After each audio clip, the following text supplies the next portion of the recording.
Hello विद्यार्थियों, bright classes के online platform पर आप सभी का हार्दिक स्वागत है। हम अभिनंदन करते हैं। जैसा कि आप सभी को पता है कि हम एक महत्वपूर्ण जानकारी आपके साथ में साझा करने वाले हैं। रेट का एग्ज़ाम होने वाला है, आप सभी को पता है 27 से 28 फरवरी को होने वाला है। तो उसके अंदर कौन कौन सी बातें आपको ध्यान में रखनी है, आपको किस प्रकार से पेपर को एनालाइज करना है, किस प्रकार से पेपर को देना है, उसके बारे में आपको हम बताएंगे। तो अगर आप हमारे चैनल पे नए हो तो ब्राइट क्लासेस को ज्वाइन जरूर कीजिएगा और लाइक कीजिएगा, कमेंट कीजिएगा, शेयर कीजिएगा ज़्यादा से ज़्यादा। तो सबसे पहले मैं बता देता हूं भाई कि जिन्होंने जो भी बीएसटीसी में बीएडधारी विद्यार्थी है, जिन्होंने रीट का फॉर्म अप्लाई किया था, अगर उन्होंने अभी तक एडमिट कार्ड नहीं निकलवाए हैं तो आपने भाई नज़दीकी इमितर से जाके या फिर खुद अपना जो भी प्रोसेस है वो करके अपना एडमिट कार्ड निकलवाएं। जिससे क्या है कि जो भी आगे 2 दिन बचे हैं तो 2 दिनों के अंदर पता नहीं साइट का चले या ना चले, तो उसकी वजह से आपको क्या है कि पेपर देने में कोई कठिनाई ना हो, तो आप जल्दी से जल्दी जाइए और अपना एडमिट कार्ड निकलवाइए। तो चलिए मैं बात करता हूँ भाई किस पे। जो रेट हमारा 2025 का होने वाला है वो कब होगा भाई। आप सभी को पता है कि भाई एक तो 27 तारीख को है और एक 28 तारीख को है। 2 पारियों के अंदर आपका पेपर होगा 2 तारीख को, एक तो 27 तारीख को होगा और एक 28 तारीख को होगा। तो 27 तारीख के अंदर आपका ये प्रथम जो लेवल है आपका बीएसटीसी वाला,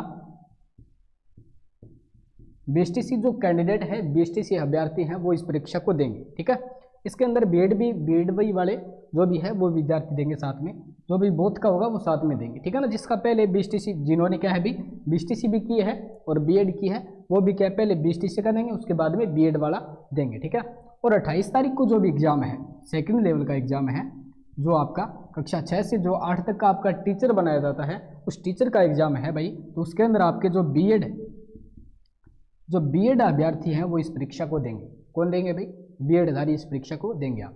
तो सबसे पहले मैं आपको बता दूं कि जो भी आपने प्रवेश पत्र नहीं निकलवाया, मैं फिर से कह रहा हूं कि जिसने प्रवेश पत्र नहीं निकलवाया है, कोई ऐसा सोच रहा है कि मैं लास्ट दिन निकलवा लूँगा, तो वो भूल ना करे, पहले अपना प्रवेश पत्र निकलवाएं अपने नज़दीकी इमित्रा पे जाके। ठीक है, तो चलिए चलते हैं, अपन बात करते हैं भाई। मैंने बता दिया भाई फर्स्ट लेवल और सेकंड लेवल का जो एग्जाम होगा वो किस प्रकार से होगा।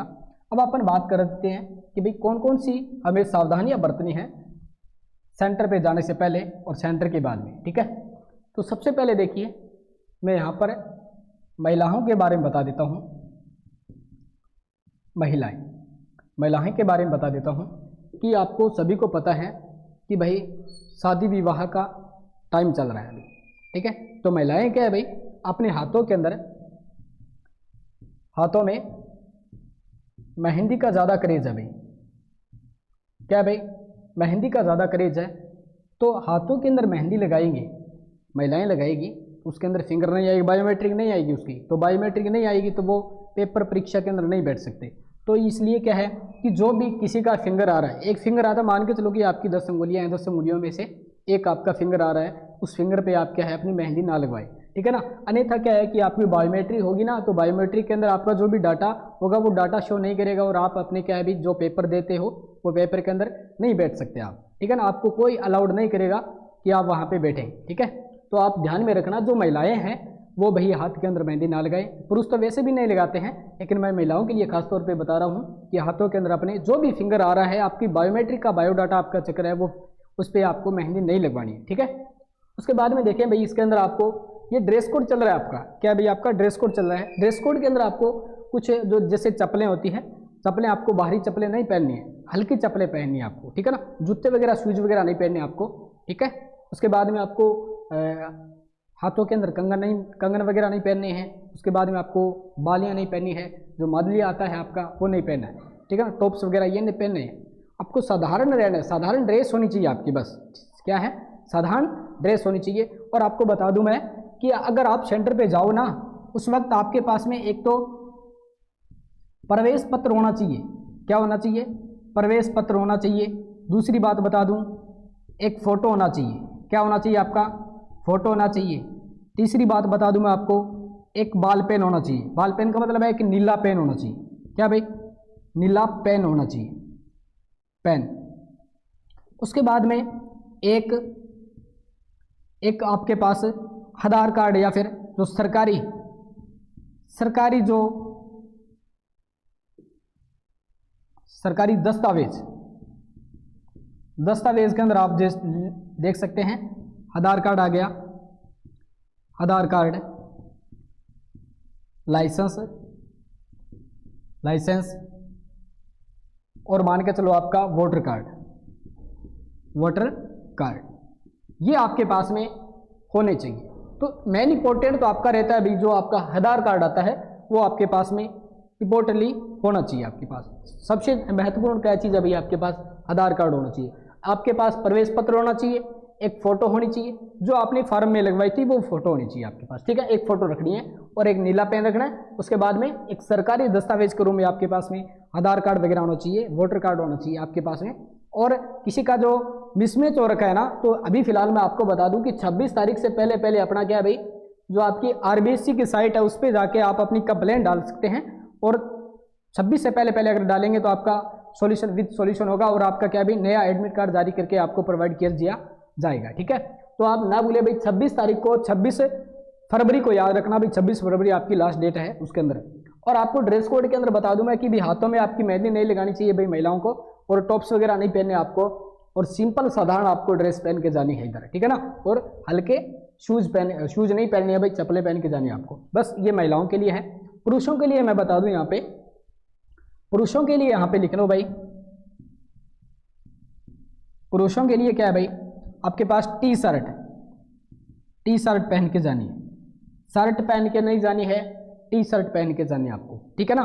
उसके बाद में लोवर पहन के जानी है और पैजामा